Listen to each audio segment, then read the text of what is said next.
Yo guys, welcome back to the Fryday Podcast. I'm your favorite host, Big J. And I'm RJ. And today we have Sophie and Neil from Plantz. Before I start this episode, just want to say that we've been told numerous times to do something like this. The people want more information about this. So I think for us, you were the right guys to come on and give the right information. Thank you. So thank you for coming on. Thank you for your time. Thank you for traveling down. Appreciate it. No problem. Thanks for having us. And we'll get straight into it. Plantz, what is Plantz and what is your mission? So it's hard to answer in one straight answer for that, as we do so much. And that's generally what we want to try and get the word out is to all the aspects that Plantz is. So in a nutshell, we are a social platform for a plant user. So we want to be seen as the Facebook for cannabis users, a safe space where people can share pictures of their medicines, their experiences, actually write how they feel after taking cannabis, different types of cannabis, educating each other. We have a built-in store, and then we have a community aspect where we build community projects where we reward our members for taking part. So our end goal is to be a DAO, which Neil can tell you a little bit more about. And it's because I've worked in technology since I was my career was in internet from '97. So yeah, so locked in from early. Dial-up, do you know I what? remember. They had pigeonholes when I started. Oh, you wow. had to like write memos and put them in pigeonholes. I mean, that was. I remember when them days from started. school. That's what teachers do to each other. Exactly. So Oh, yeah. Pigeonholes, yeah. Oh, yeah, shit, pigeonholes. That brought back a memory. that's what they are. No, it brought back a memory in Put them school. in the Like, hole, and then the next day it would get delivered to someone else who'd scroll mad. something like yes, okay. And then a day later you'd get the and you go fine. Delayed. The whole process could be a Yeah. week while you got on that. So that's when I started. So DAO, it's always been technology-led, decentralized, autonomous organization. And it's just a way of a new company structure that's really built for community. So as communities have grown on the internet, which was invented to bring people to get interconnected network, bring people together, that's what the internet does. Yeah. As these communities grow, they naturally want to form companies or they have ideas. And so the DAO is a structure that is community-led as opposed to shareholder-led. So shareholders, especially in medicine, are making money out of the more ill people, the better. Sorry to be as frank as that, and it's very cynical. It is what it is. But at the end of the day, we had Against a that cynical case view. in New York. It's the most cynical view, but argue against it. Shareholders make money out of sick people. By setting it up as a community company, you effectively allow the patients to control the supply chain, the price, the sourcing, potentially. Say what they and say what they want, and they can be in charge rather than shareholders. Yeah. So it's a challenge. Never been done It's never been done before. And at the moment, the structure of a DAO is not actually, we can't legally do it as an entity in the UK at the moment. So we're practicing a way of using a DAO system by rewarding our members with points. Yeah. So we have a Plantz point system where the £5 a month membership is given straight back to you in points. And you can spend that in the store to discount products, and we take that out of our retail margin. So it doesn't cost us as a company to give our members discounted products, but they manage to get savings by contributing. And the idea is that the site grows because everybody wants money off of things and to get cheaper prices for things, but the site will grow with knowledge and education. Yeah. And the more people that share, the more sort of a place it is to, if you have a question about cannabis, you don't know where to start, or you want some advice, or to talk to someone who has gone through the process of being a patient, we're the place to come. Okay. That's the way we want it to be. And Plantz, so as an organisation, when did it start, and whose kind of idea was it, and why do you think that it needed to be done? It's coming up to a year old, Okay. so we're almost at our first year. Congratulations for that. Well done on that. Nearly in January. So Sort of. Not a year old. We're not a year old because But officially. officially, yeah, I'd like to think so. So we and why is we both come from medical cannabis backgrounds. Yeah. So Yeah. we used to work for the company, and you observe patients and the questions that they've got, and predominantly It was questions about transparency. Well, how do we know the strain is what you say it is? Why has the strain run out? Why is it so expensive? And a lot of these questions, as someone who works in the industry, you know that as much as you want to bring product in for as cheap as possible, by the time you add all the costs on top, this is why it's so expensive. Why can't that be revealed? When you learn the supply chain of cannabis, it's actually insane. Yeah, it's mad, isn't it? You can only bring so much into the country. It's called an API. A doctor has to anticipate demand. So let's say you anticipate demand for 100 patients.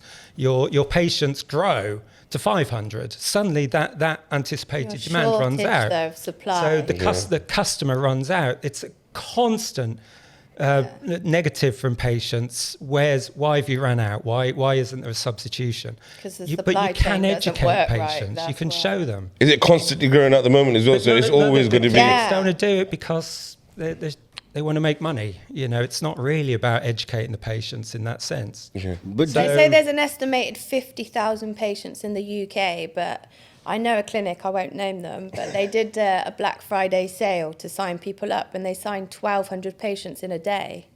So the growth is rapidly increasing, but the thing is there's not enough education. Like, I still meet people who say, "Oh, what do you do, Soph?" And I'm like, "Oh, I work in cannabis," and they're like, "CBD," and like, "No, mate, THC." Like, "You're joking me," and they're like, are you doing something illegal? they're like, no, but they're just like so shocked What do you mean? What are you that growing? this is in the UK and it's legal. People you think would People know are like, as well. what? Your friends. Seriously? And Friends that you smoked with as it's just kids. not mainstream knowledge yet, and it will be. It will suddenly become mainstream knowledge, and when it does, that is when we're going to see a huge increase in patient intake. Yeah. But companies like us are the key to bringing all these self-medicating people into the legal world.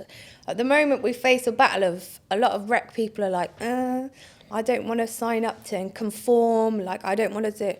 But really, why wouldn't you? Like, you can literally legally have cannabis delivered to your door. It makes sense, innit, really? fully. You can smoke in your And there's some property. You quality can there. drive. Yeah. So, like, all these questions about you can drive on THC if you got a prescription. Actually makes you a safer driver. Yeah, if you More have a slower and- prescription and you are under the influence of THC and you're pulled by the police, and you have your prescription and you're not. I'm not high. I'm medicated. I'm literally medicated. I'm using my medication. There's a big difference in a court of law that would just get thrown straight out. Yeah, I think there was a case recently where they tried to prosecute someone, but I think the law is it's up to the patient to know whether they're too high to drive. It says on your prescription, I'm a patient myself, Yeah. it says on my pot, this medication may cause drowsiness. If occurs, do not drive or operate heavy machinery, which is the same for codeine, for any other medication. Yeah. So it's exactly. about medical discrimination, like And it's about THC becoming... stays in your... Yeah, THC stays in your blood, people's bodies break it down For a week. differently, like... It depends on what you eat, how much you exercise, how much water you drink. Like, it would cost so much money to prove when you consumed that THC and all the rest of it. So it almost needs like a new education form of regulation to say, when you are a patient, these are the allowed things that you can do. Because there's still loads of questions people have. Like, Jay, for example, drives like a superpower car. Like, it's about insurance. There's still so many questions of, can I do that? My friend's a dental nurse. She qualifies for medical cannabis, but she's scared to go for it because she's like, Good job. do I need to disclose that? But do you need to disclose any other medication to your work? You don't. No, you so don't, why you should don't. you have to when it comes to cannabis? And it's about breaking down that stigma for people, and that's what Plantz is here to do, to say that cannabis is safe for everyone to use. Do you think we're ever going to see legalization in this country? I do, eventually, but I think it's going to be heavily controlled by the government, unfortunately, and it won't be how we all envision. It won't be like Amsterdam, innit? Oh, No, no. it's not going to be the More way likely we want the it to club. be and like the Yeah, way we either envision it, because the Australia. government will get involved and it will just be tax, like it is on anything else. Look at alcohol, like how much it costs a company to have an alcoholic license at a festival is out of this world. Nuts, innit? That's when you like get to know the backstory of things. You understand why a pint costs so much at a festival. Like, You know, you just the same as cannabis. When you learn the backstory, it's like, whoa, there's a lot of costs involved here. You know, you just spoke about the stigma. Why do you think in this country there is a stigma, and who do you think started that narrative of it being a negative thing? I think there's a stigma against cannabis because it's not freely allowed to be practiced. Like, for example, alcohol. When you turn 18, you can go to a bar, you can choose whatever you want from behind that bar. No one's going to stop you. And then over time you learn vodka's not for me or whiskey's not for me. Everyone knows what alcohol works for them and what doesn't. If you was allowed to do that with cannabis from the start, people wouldn't have these awful experiences. Facts. They wouldn't be talking about, I white-eyed, I span out and all this. Like, that wouldn't be happening if people was educated from the very beginning and using correctly, using safely, and not just, we're going to smoke some skunk down the park. Do you know what I mean? That's what gives it the bad stigma. It's true. And then people who whitey and pass out or hurt themselves and stuff like that, then it blows up into some story of how cannabis is a gateway drug into this life and that life.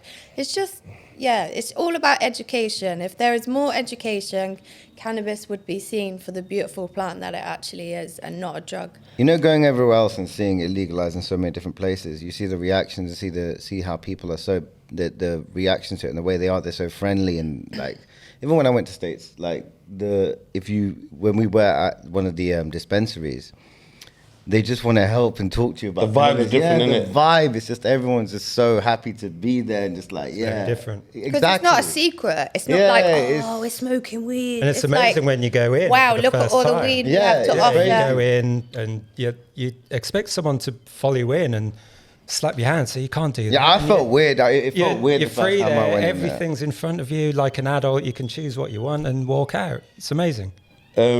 Okay, so this is going a bit back, but do you both remember your first experiences with cannabis? Yeah. And how was it for you? Amazing. I've been a cannabis user for like the last 17 years. Every single day of my life, I smoke all day, every day. I spent the next day in bed.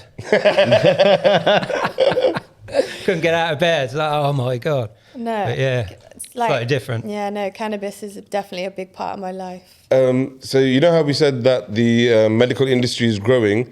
Do you think the growth is due to people now slightly starting to get educated and people like yourselves and others educating the people? One thing that we should mention as well is we had experience in the Australian market. So we work with an Australian company, and Australia legalised a couple of years before the UK, but they're half the size. Yeah. But they've now got over 600,000 patients. So you match that to the UK, so like Sophie mentioned, anywhere between 40 to 50,000 for a population of 65 million.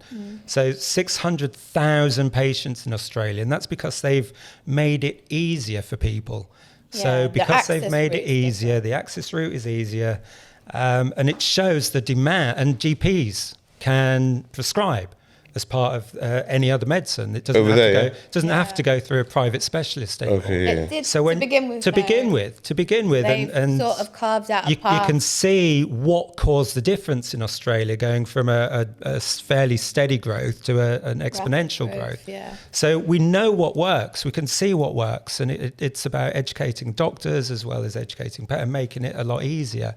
So if that is done, we know that there's a demand in the UK. There are up to 2 million patients in the UK who self-medicate.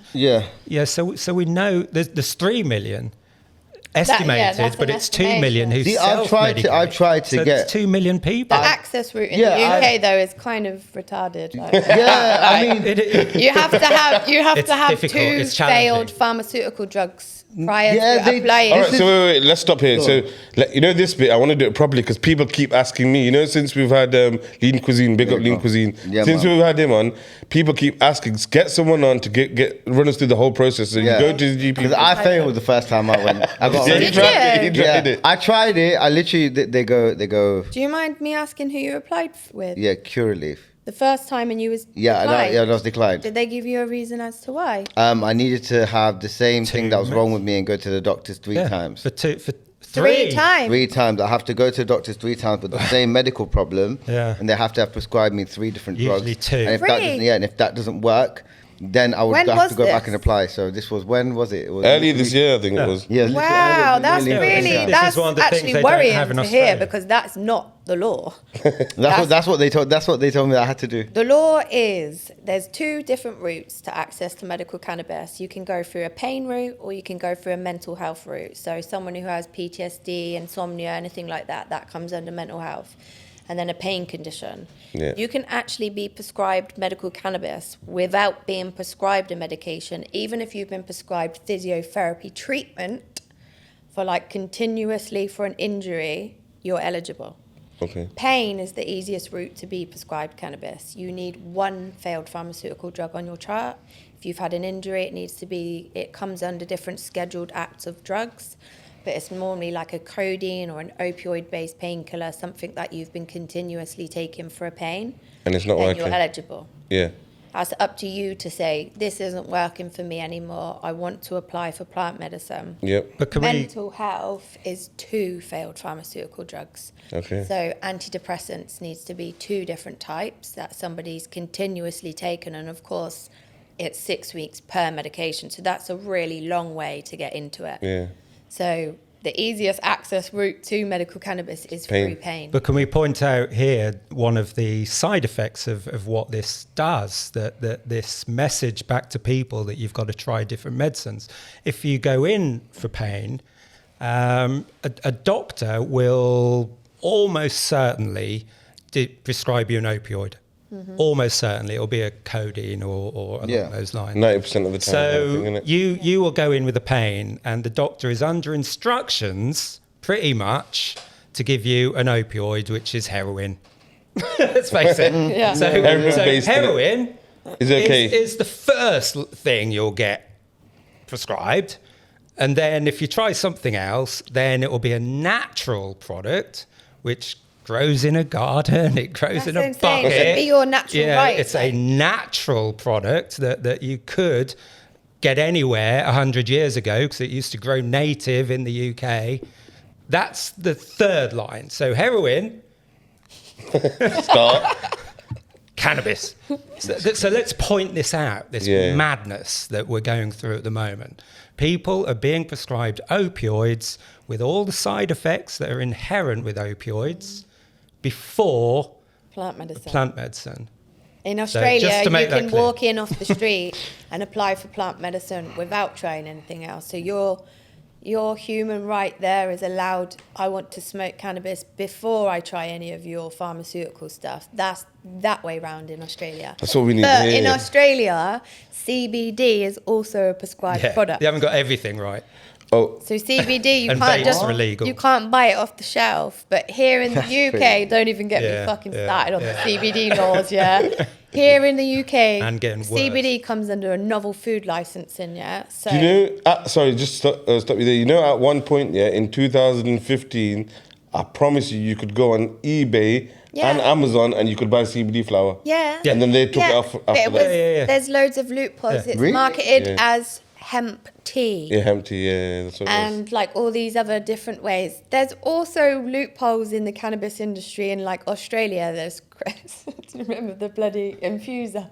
Yeah. It's like the clinics were importing devices to use cannabis from, but you can't import that into Australia under regulatory laws. So they rename it to kitchen infuser. Smoke.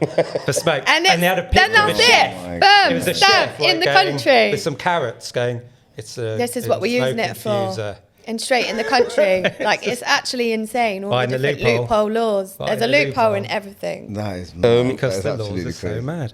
I've got another question for you. You know, in this country, this for you as well, do you think doctors kind of know that this plant is here and it could help, but they've been told by the government not to prescribe it? There needs to be a whole new education program videos for schools, healthcare and police. A lot of police don't even know. Yeah, for real.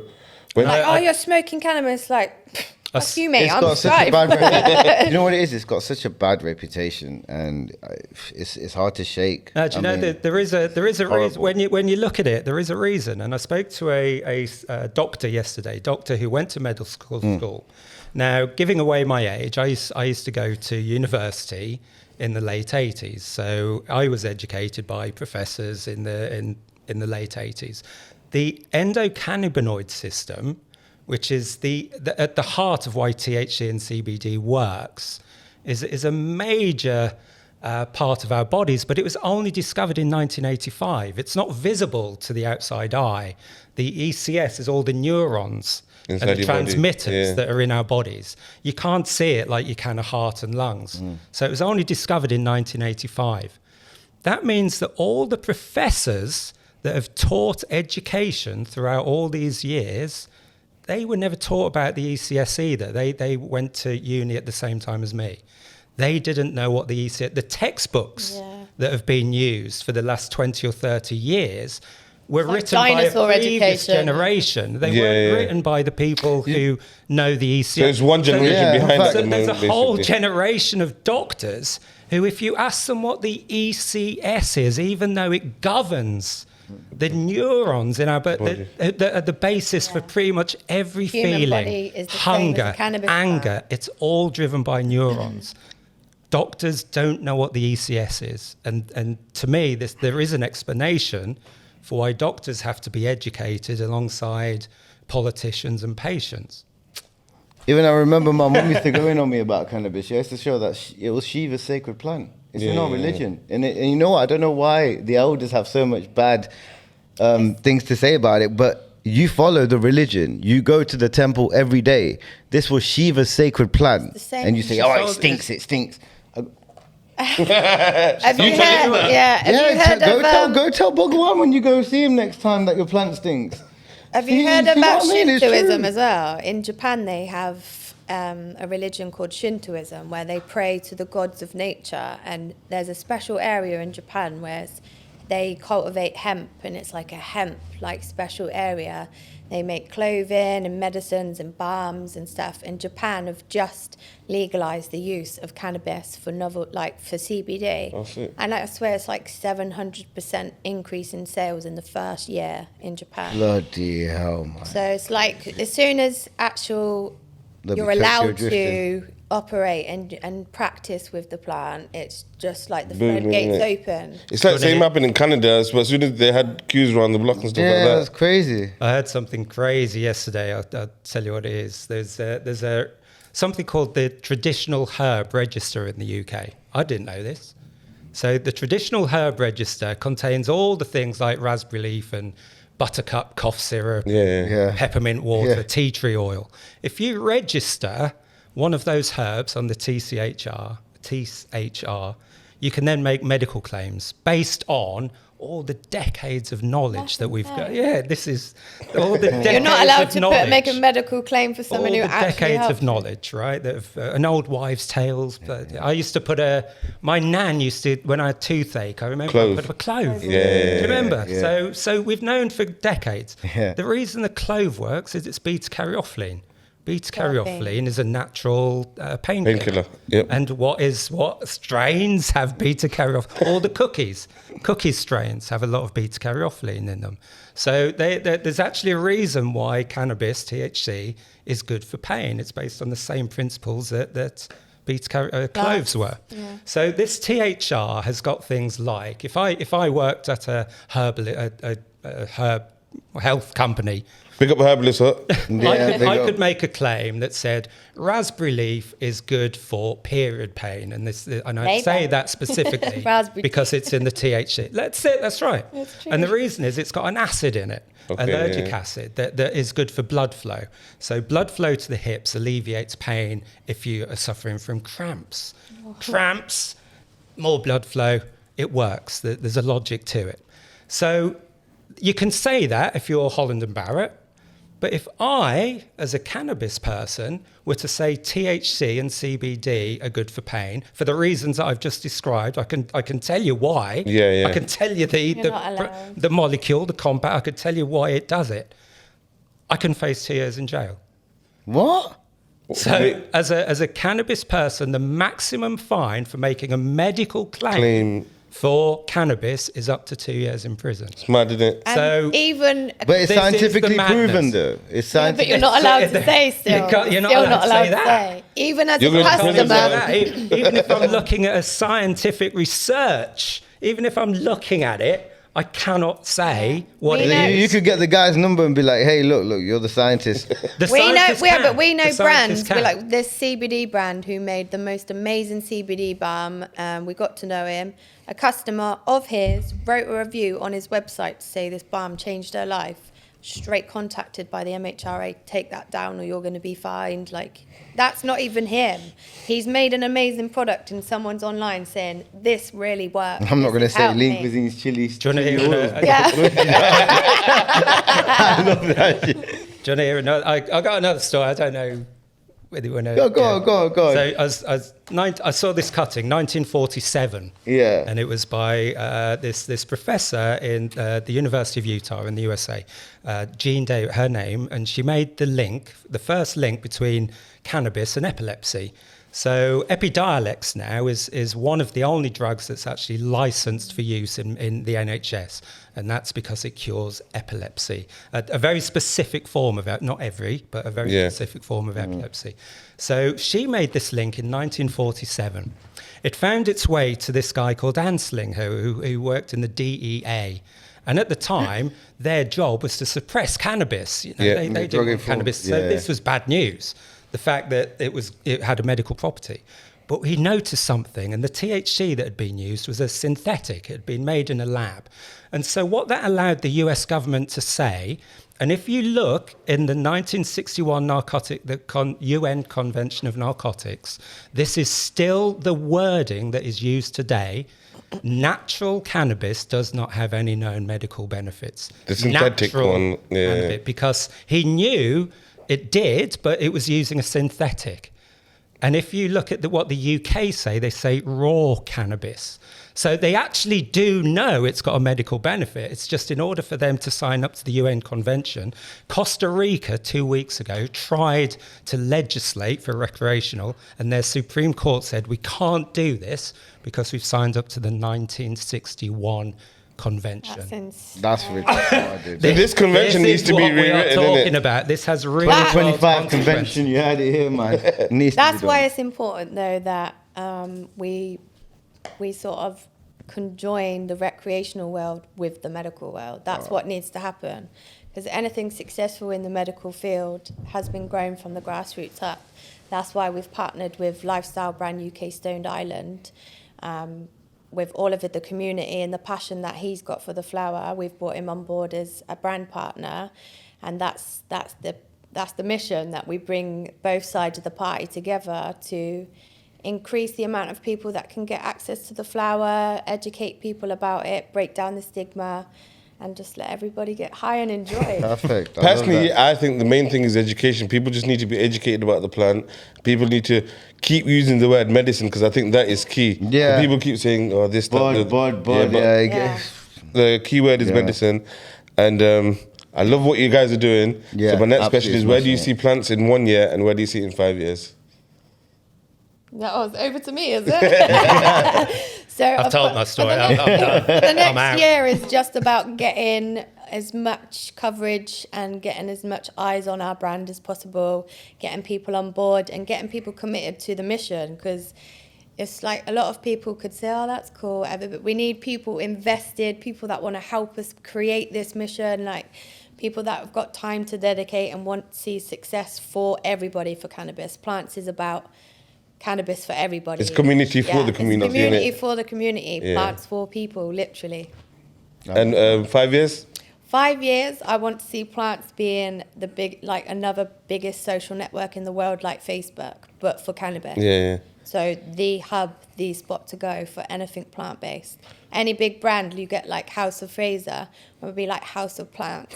I love that. House of Plants, you know. Well, we wish you all the best of luck. Yeah. And we love your passion. Once again, thanks for coming on.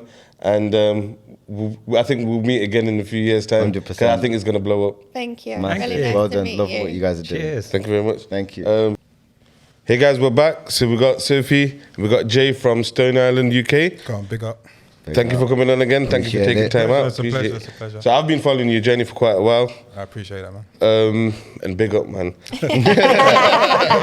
He literally was saying it. He literally came out of Merchant of Venice. It's like, yo, Stone Island.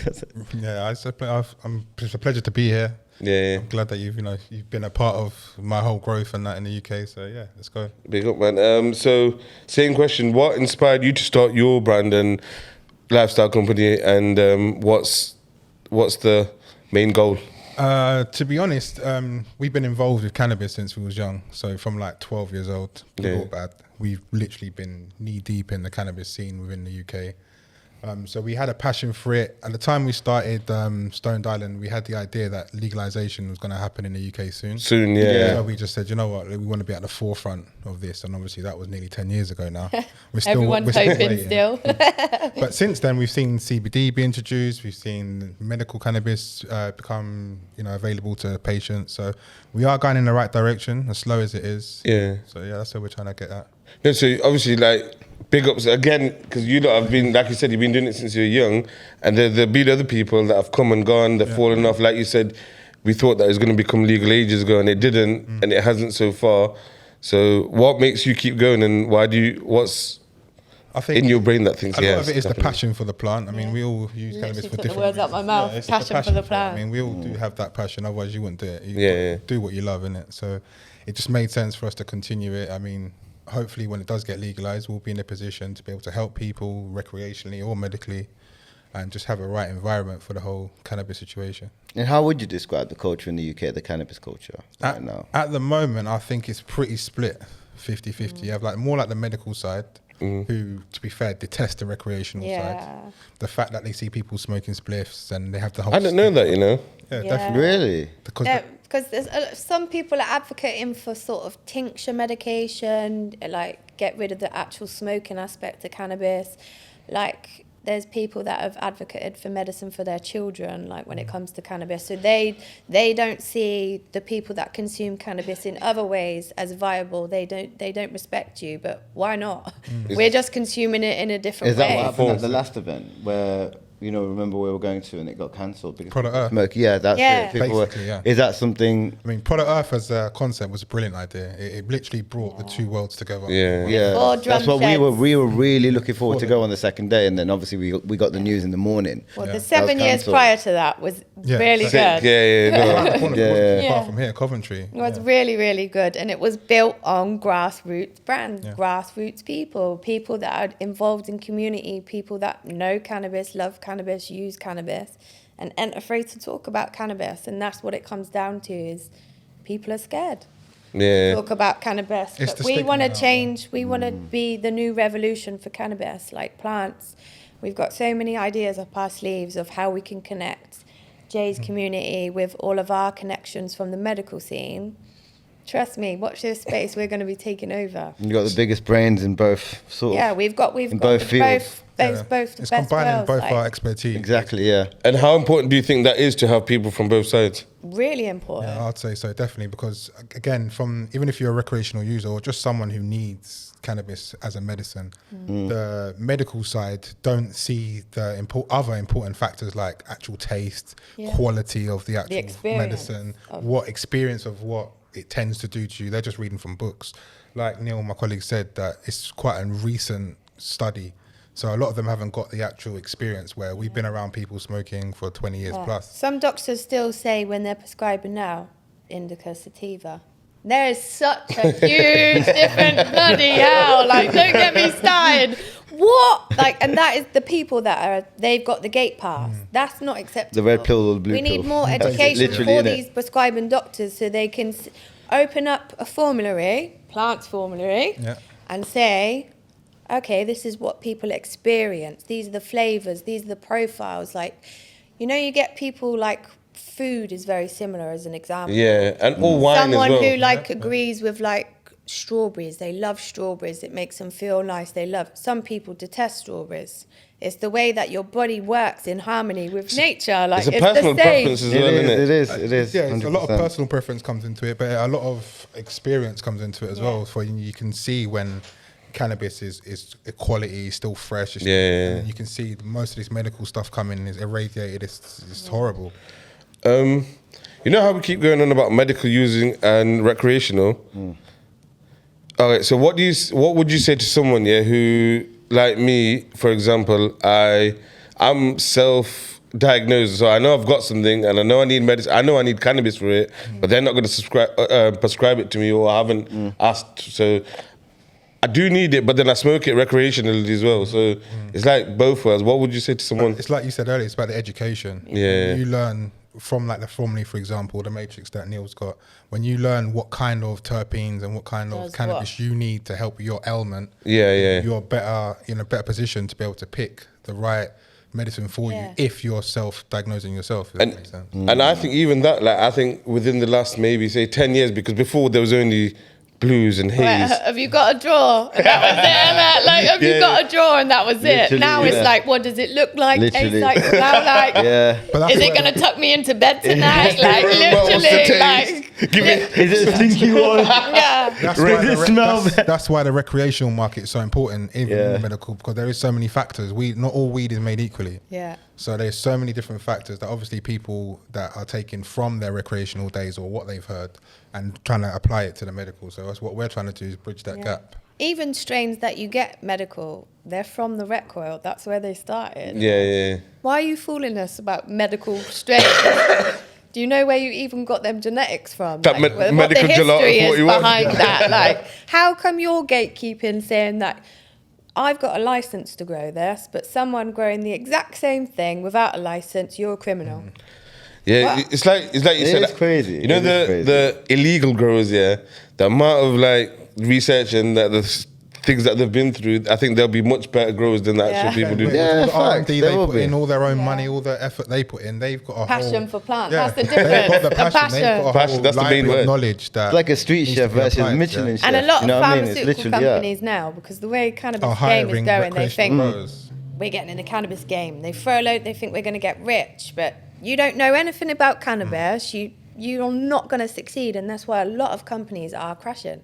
They're not doing the right marketing campaigns. They're not. So like some of these really stiffy like medical centres that have refused to even acknowledge the recreational scene of cannabis, they're folding. Yeah. Brands that are brave enough to combine the worlds together, Cantourage Clinic, Big Nasty Medical, The plug. they're just rising because it's because that's the key. I think it's the self-medicating people, self-prescribing people that you want to convert into a paying patient. That's the success story. Yeah, I know But the exactly that. They're recreational already market smoking. They are just want the slightly freedom. more savvy. That's literally Yeah, it. They know That's what all they they want want. compared to what they're just given. Yeah, So again, that's yeah. where the formulary helps, because now they're able to see, like, I will go, luckily with Plantz, to all these facilities in Portugal, Canada. We were lucky enough to go to Portugal And we get recently, to see it. and it was so good, wasn't it? And then give our Literally. opinion on the flower direct from the source. Yeah. You know, so again, like we said, you can't advertise it, That's but sick. my opinion still values. You know what I mean? So people value the opinion, so Yeah. you get to hear it firsthand from a recreational side. Because it could be a really expensive trial if you start just buying 10 gram pots, and you don't know what you're getting, and you're stuck with all of that, like flour, like. I mean, going to all these different locations that you've been to, what would you say is your favourite? That's a really difficult question to pin down. Oh wait, before you answer, have you not been Thailand yet? Because I heard I've Thailand. been to Thailand before cannabis was legalized, okay. and I consumed a lot of cannabis there. You're brave. But it was a different experience. that It was is like sneaking about, like, or go to the Amsterdam bar, do you know what I mean? But now I'm dying to get back Yeah, out I there. wanna We've go out got a there. couple of suppliers potentially lined up to go and have I see the some facilities real there are mad. taste testing. So, The yeah, levels are going up in Thailand. we'll be flying out crazy. real soon, hopefully. So, like you said, Yeah, where is the best location you guys have been?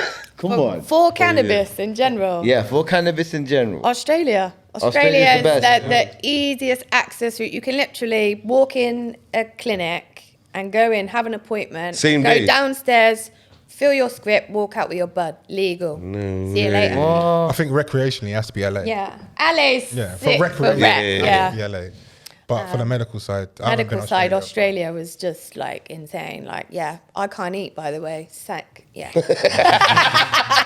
Literally. Oh, Yeah. shit, My pinky that's hurts, it. yeah, fuck it. That's mad. I'm really sad today. I mean, that's the benefits of Plantz, because even if you have questions about, you know, what conditions you have and how, when you join the platform, you get all that member knowledge. Experts, We've from also people got that know. so much research that we haven't actually put out there yet. But it's coming. We've just got so much to fulfill, and there's so much. It's quite overwhelming.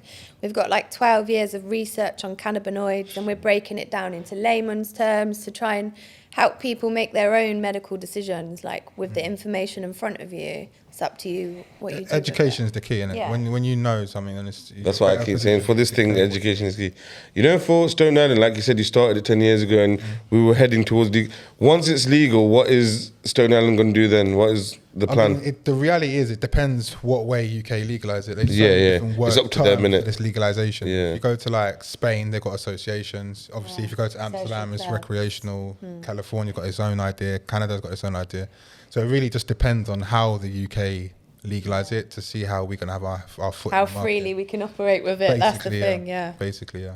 They're going to do it in stages. They're going to obviously do stage 1, where they do a soft sort of, you know. Soft launch. Yeah. Even in Spain, I though, wouldn't like call it with the soft social launch, clubs, but- they're all supposed to be non-profit clubs. Yeah. You're not supposed to. So, like, when you go to like a club in Tenerife, if you can't quickly nip in, grab some bud and leave. You have to stay and look like you're consuming inside the social club. That's how all the people getting arrested. Like, the police are just having up the clubs because you're just going there to buy and sell bud. That's not what it's supposed to be. It's supposed to be a consumption lounge. Yeah. And they're not supposed to make any profit from it. Which in its own right is almost impossible. Yeah, it's Who's paying insane. their bills, you know? What's the point? Wasn't there talks of like Amsterdam having it not for tourists? They're trying to ban the They Brits. tried that. Yeah. I've heard this going on. Bro, for you know what it time, is? man. Yeah, they've been saying that for years, tried this man. for Yeah. years. But Amsterdam changed their They need law us, loads. man. They moved the goalpost again and again and again. Like, over the time in Amsterdam, they had all of that vacuum sucked areas. The grasshopper, I don't know if anyone's familiar. Yeah. That is one of the original OG OG, places. yeah. They ruined it. There's loads of 'Cause babas. they had to Babas pay used all to that do it. money for them vacuum sucked doors and all that, and Could then have they non-smoking, changed all it. that stuff, They yeah. lost all their money, and then they weren't allowed to bud tend. Like, Yeah, there was some new laws saying that. how distance of church and school. Yeah, there's- and then I think the newest law was that if you want to open a coffee shop, it has to be somewhere that was already a coffee shop before. Yeah. Or you can't open one. No So new licenses. yeah. Interesting. So for example, the plug, I think it's called the plug something else, but He's got quite a few out there now, but yeah, the first one was what was that hotel? The Plug. The first one he did. because you had to name it after the hotel, innit? So yeah, he named it with the hotel, so Yeah. to speak. But yeah, Potter's got it's his good. thing in Tenerife as well, isn't it? Yeah, association. Yeah.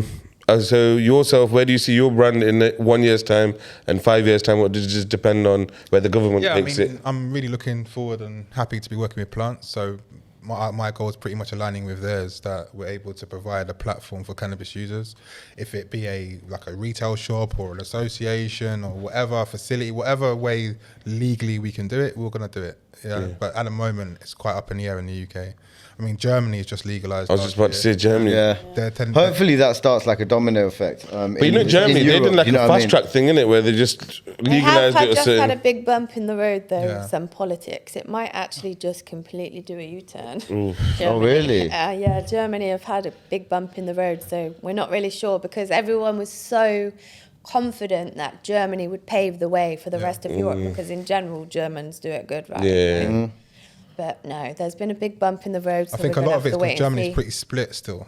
Yeah. So there is, yeah, Germany's always been like that. Southern's a bit more non, I think they tried it in Thailand as well to like stop it for a bit, but then I think one of the politicians It's said it's too not late. happening. Yeah. You go- They've is too late. It's like Disneyland for stoners. Yeah, they've seen the It benefits, literally is. the monetary benefits that is helping the actual You society. can literally go to the shopping mall and get THC coffee. But just if go it brings around. so much money in, why is this country so backwards, bro? I don't get it. We're in the a living reality crisis. is They're why- crying Dare we every say it? fucking Dare we say day. it? But big pharma, mate. That's why. Yeah. It's Think about it. Yeah. Jim Crow laws. If you know about, They why want you to cannabis stay is banned. sick. They want you to stay fucking sick. They make That's money it. off people being sick, innit? think that's the whole big thing. Like cancer. Do you think they couldn't have cured cancer by now? Yeah. if they didn't want- RSO oil, don't even get me started. If you know, you know, innit? Yeah, That's what like it if is. you know, then you Innit? do know. Stupid. It's just But a lot of it is to be the reason why they banned it. All the Jim Crow laws, things like that within America. That's a lot of the stigma still being carried on today, to be honest. even in the UK government now, there's talks of them trying to ban lion's mane mushroom, reishi mushroom,